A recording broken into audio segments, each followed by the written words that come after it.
Chapter 20. The desire to write was stirring in Martin once more.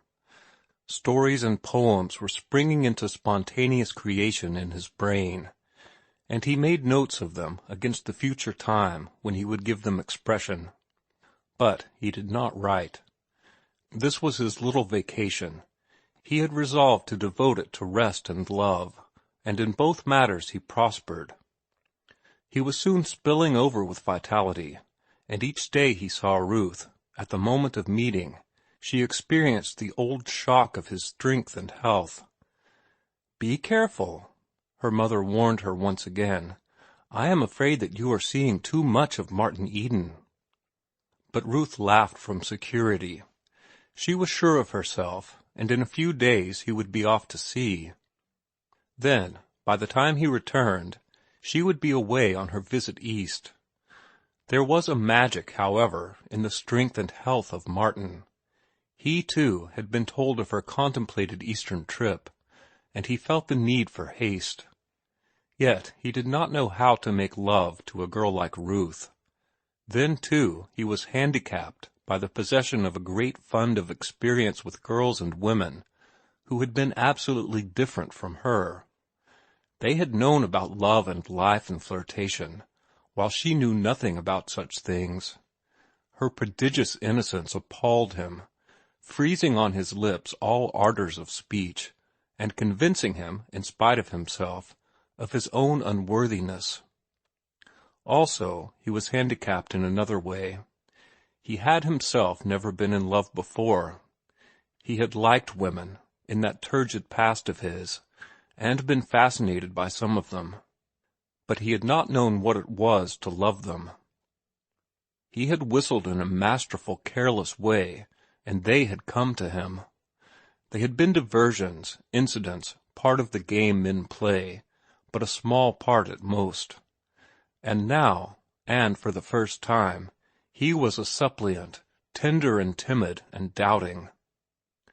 He did not know the way of love, nor its speech, while he was frightened at his loved one's clear innocence. In the course of getting acquainted with a varied world, whirling on through the ever-changing phases of it, he had learned a rule of conduct which was to the effect that when one played a strange game, he should let the other fellow play first. This had stood him in good stead 1,000 times, and trained him as an observer as well. He knew how to watch the thing that was strange, and to wait for a weakness, for a place of entrance, to divulge itself. It was like sparring for an opening in fist-fighting. And when such an opening came, he knew by long experience to play for it and to play hard. So he waited with Ruth and watched, desiring to speak his love, but not daring. He was afraid of shocking her, and he was not sure of himself. Had he but known it, he was following the right course with her. Love came into the world before articulate speech, and in its own early youth it had learned the ways and means that it had never forgotten.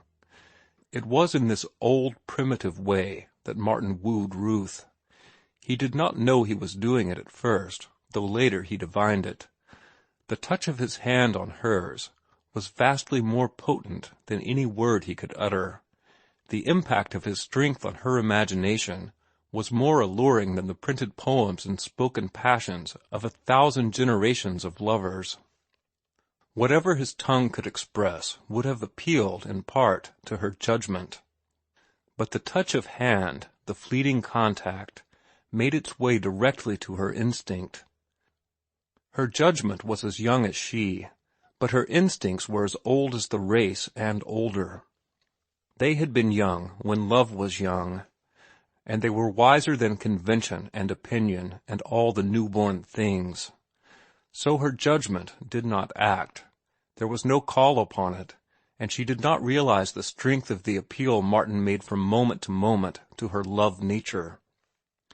That he loved her, on the other hand, was as clear as day, and she consciously delighted in beholding his love manifestations. The glowing eyes, with their tender lights, the trembling hands, and the never-failing swarthy flush that flooded darkly under his sunburn. She even went farther, in a timid way inciting him, but doing it so delicately that he never suspected, and doing it half-consciously, so that she scarcely suspected herself. She thrilled with these proofs of her power that proclaimed her a woman. And she took an Eve-like delight in tormenting him and playing upon him. Tongue-tied by inexperience and by excess of ardor, wooing unwittingly and awkwardly, Martin continued his approach by contact. The touch of his hand was pleasant to her, and something deliciously more than pleasant. Martin did not know it, but he did know that it was not distasteful to her. Not that they touched hands often, save at meeting and parting, and that in handling the bicycles, in strapping on the books of verse they carried into the hills, and in conning the pages of books side by side. There were opportunities for hand to stray against hand. And there were opportunities, too, for her hair to brush his cheek, and for shoulder to touch shoulder, as they leaned together over the beauty of the books. She smiled to herself at vagrant impulses which arose from nowhere, and suggested that she rumple his hair, while he desired greatly, when they tired of reading, to rest his head in her lap and dream with closed eyes about the future that was to be theirs. On Sunday picnics at Shellmound Park and Schuetzen Park in the past, he had rested his head on many laps, and, usually, he had slept soundly and selfishly while the girls shaded his face from the sun, and looked down and loved him, and wondered at his lordly carelessness of their love. To rest his head in a girl's lap had been the easiest thing in the world until now, and now he found Ruth's lap inaccessible and impossible. Yet it was right here, in his reticence, that the strength of his wooing lay. It was because of this reticence that he never alarmed her. Herself fastidious and timid, she never awakened to the perilous trend of their intercourse. Subtly and unaware, she grew toward him and closer to him, while he, sensing the growing closeness, longed to dare, but was afraid. Once he dared, one afternoon, when he found her in the darkened living room with a blinding headache. "Nothing can do it any good," she answered his inquiries. "And besides, I don't take headache powders. Dr. Hall won't permit me." "I can cure it, I think, and without drugs," was Martin's answer. "I am not sure, of course, but I'd like to try. It's simply massage. I learned the trick first from the Japanese. They are a race of masseurs, you know. Then I learned it all over again with variations from the Hawaiians. They call it lomi lomi. It can accomplish most of the things drugs accomplish, and a few things that drugs can't." Scarcely had his hands touched her head when she sighed deeply. "That is so good," she said. She spoke once again, half an hour later, when she asked, "Aren't you tired?" The question was perfunctory, and she knew what the answer would be. Then she lost herself in drowsy contemplation of the soothing balm of his strength. Life poured from the ends of his fingers, driving the pain before it, or so it seemed to her, until with the easement of pain she fell asleep and he stole away. She called him up by telephone that evening to thank him. "I slept until dinner," she said. "You cured me completely, Mr. Eden, and I don't know how to thank you." He was warm and bungling of speech and very happy as he replied to her, and there was dancing in his mind throughout the telephone conversation the memory of Browning and sickly Elizabeth Barrett. What had been done could be done again, and he, Martin Eden, could do it and would do it for Ruth Morse. He went back to his room, to the volume of Spencer's Sociology lying open on the bed. But he could not read. Love tormented him and overrode his will, so that, despite all determination, he found himself at the little ink-stained table. The sonnet he composed that night was the first of a love cycle of 50 sonnets, which was completed within 2 months. He had the love sonnets of the Portuguese in mind as he wrote, and he wrote under the best conditions for great work, at a climacteric of living, in the throes of his own sweet love madness. The many hours he was not with Ruth he devoted to the love cycle, to reading at home, or to the public reading rooms, where he got more closely in touch with the magazines of the day, and the nature of their policy and content. The hours he spent with Ruth were maddening alike in promise and in inconclusiveness. It was a week after he cured her headache that a moonlight sail on Lake Merritt was proposed, by Norman and seconded by Arthur and Olney. Martin was the only one capable of handling a boat, and he was pressed into service. Ruth sat near him in the stern, while the 3 young fellows lounged amidships, deep in a wordy wrangle over frat affairs. The moon had not yet risen, and Ruth, gazing into the starry vault of the sky, and exchanging no speech with Martin, experienced a sudden feeling of loneliness. She glanced at him. A puff of wind was heeling the boat over till the deck was awash, and he, one hand on tiller and the other on main sheet, was luffing slightly, at the same time peering ahead to make out the near-lying north shore. He was unaware of her gaze, and she watched him intently, speculating fancifully about the strange warp of soul that led him, a young man with signal powers, to fritter away his time on the writing of stories and poems, foredoomed to mediocrity and failure. Her eyes wandered along the strong throat, dimly seen in the starlight, and over the firm poised head, and the old desire to lay her hands upon his neck came back to her. The strength she abhorred attracted her. Her feeling of loneliness became more pronounced, and she felt tired. Her position on the heeling boat irked her, and she remembered the headache he had cured and the soothing rest that resided in him. He was sitting beside her, quite beside her, and the boat seemed to tilt her toward him. Then arose in her the impulse to lean against him, to rest herself against his strength, a vague, half-formed impulse which, even as she considered it, mastered her and made her lean toward him. Or was it the heeling of the boat? She did not know. She never knew. She knew only that she was leaning against him, and that the easement and soothing rest were very good. Perhaps it had been the boat's fault, but she made no effort to retrieve it. She leaned lightly against his shoulder, but she leaned, and she continued to lean when he shifted his position to make it more comfortable for her.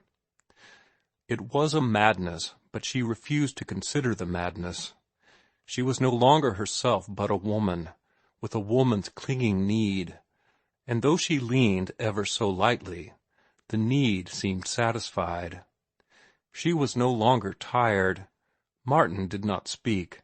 Had he, the spell would have been broken. But his reticence of love prolonged it. He was dazed and dizzy. He could not understand what was happening. It was too wonderful to be anything but a delirium. He conquered a mad desire to let go sheet and tiller and to clasp her in his arms. His intuition told him it was the wrong thing to do, and he was glad that sheet and tiller kept his hands occupied and fended off temptation. But he luffed the boat less delicately, spilling the wind shamelessly from the sail, so as to prolong the tack to the north shore. The shore would compel him to go about, and the contact would be broken.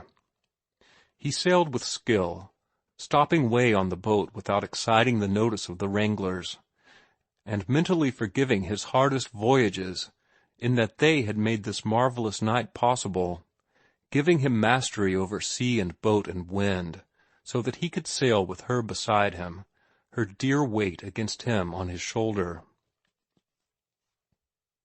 When the first light of the rising moon touched the sail, illuminating the boat with pearly radiance, Ruth moved away from him. And, even as she moved, she felt him move away. The impulse to avoid detection was mutual. The episode was tacitly and secretly intimate. She sat apart from him with burning cheeks, while the full force of it came home to her. She had been guilty of something she would not have her brothers see, nor only see. Why had she done it? She had never done anything like it in her life, and yet she had been moonlight sailing with young men before. She had never desired to do anything like it. She was overcome with shame, and with the mystery of her own burgeoning womanhood. She stole a glance at Martin, who was busy putting the boat about on the other tack, and she could have hated him for having made her do an immodest and shameful thing. And he, of all men! Perhaps her mother was right, and she was seeing too much of him.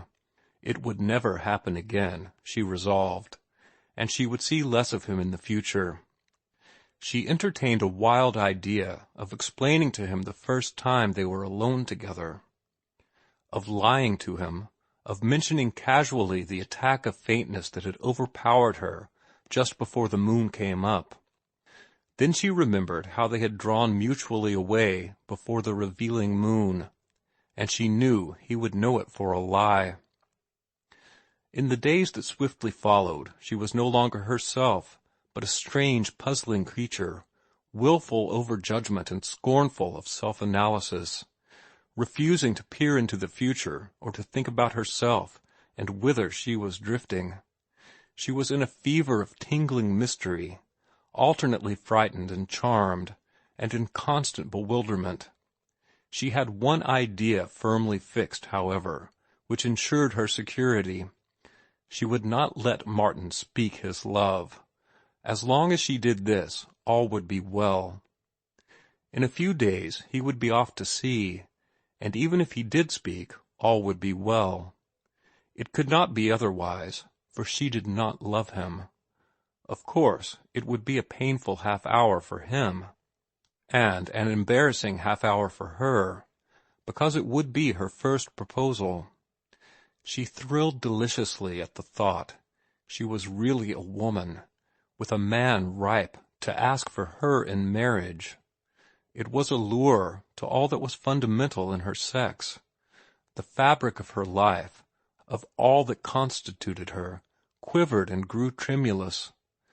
The thought fluttered in her mind like a flame-attracted moth. She went so far as to imagine Martin proposing, herself putting the words into his mouth, and she rehearsed her refusal, tempering it with kindness, and exhorting him to true and noble manhood. And especially he must stop smoking cigarettes. She would make a point of that. But no, she must not let him speak at all. She could stop him, and she had told her mother that she would. All flushed and burning, she regretfully dismissed the conjured situation. Her first proposal would have to be deferred to a more propitious time and a more eligible suitor. End of chapter 20.